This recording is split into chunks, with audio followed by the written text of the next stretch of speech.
Der Orionnebel, ein Blick in die Wiege der Sterne. Schätzungen zufolge gibt es allein in der Milchstraße mehrere tausend kosmische Nebel. Die genaue Zahl ist schwer zu bestimmen, da die meisten Nebel selbst für die leistungsstärksten Teleskope unsichtbar bleiben. Von den Nebel, die man kennt, sind nur ein Bruchteil wirklich gut erforscht und katalogisiert. Der Messier-Katalog, der im 18. Jahrhundert von Charles Messier erstellt wurde, enthält zum Beispiel nur 27 echte Nebel. Darunter befinden sich der M42, besser bekannt unter dem Namen Orionnebel, dem vielleicht berühmtesten kosmischen Nebel überhaupt. Es ist der Nebel mit der größten Nähe zur Erde und erlaubt einmalige Einblicke zum Thema Sternenentstehung. Der Name Orionnebel kommt von seiner Lage im Sternbild Orion.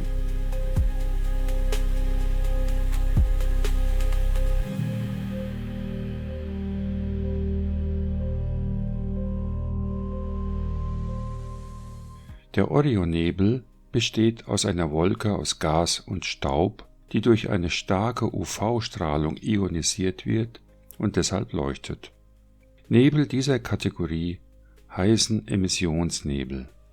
Das farbenprächtige Licht stammt von jungen, massereichen Sternen, die sich im Inneren befinden, und zwar hauptsächlich in dieser Region. 4 der größten und hellsten Sterne bilden ein Trapez, mit dem hellsten Stern Orionis C im Zentrum. Die Strahlung des Trapeziums ist so stark, dass in der unmittelbaren Umgebung der Staub verschwunden ist. Es ist dieser Sonnenwind, der den Orionnebel mit hoher Geschwindigkeit immer weiter auseinandertreibt. Die Ausdehnung hat ca. 24 Lichtjahre erreicht.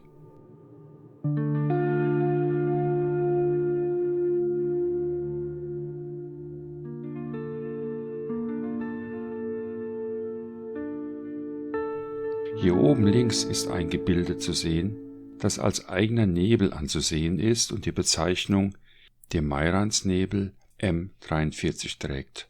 Einige Astronomen vermuten, dass die beiden Nebel einst zusammenstießen und dass der Zusammenprall den vorhandenen Staub komprimierte. Das würde die hellen großen Sterne an dieser Stelle erklären.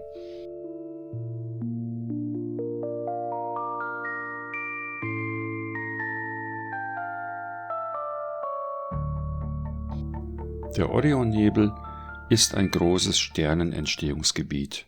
Die Sternenforscher sind sich sicher, dass an dieser Stelle noch immer neue Sonnen entstehen.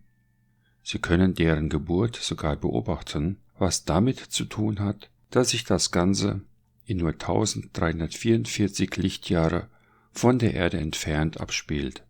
Für die Astronomie bedeutet diese Entfernung Nachbarschaft, somit ein Glücksfall. Dank des Orionnebels und dank der hochauflösenden Weltraumteleskope Hubble, Chandra, Spitzer, James Webb, Fermi und Kepler beginnen wir die Bedingungen, die zur Bildung neuer Sterne führen, immer besser zu verstehen. Nicht nur im Sternbild Orion, überall in der Milchstraße und weit darüber hinaus. All das ist möglich, weil die Spektren der Sterne und der Nebel uns Informationen über ihre chemische Zusammensetzung und ihre grundlegenden physikalischen Eigenschaften preisgeben. Es gelingt sogar der Nachweis von protoplanetaren Scheiben, das sind flache Scheiben aus Gas und Staub, die sich um junge Sterne herum bilden. Diese Scheiben sind die Wiege der Planeten.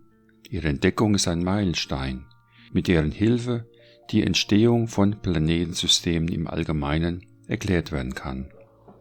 Das macht den Orionnebel zu einem gefragten Kandidaten für die exoplanetare Forschung.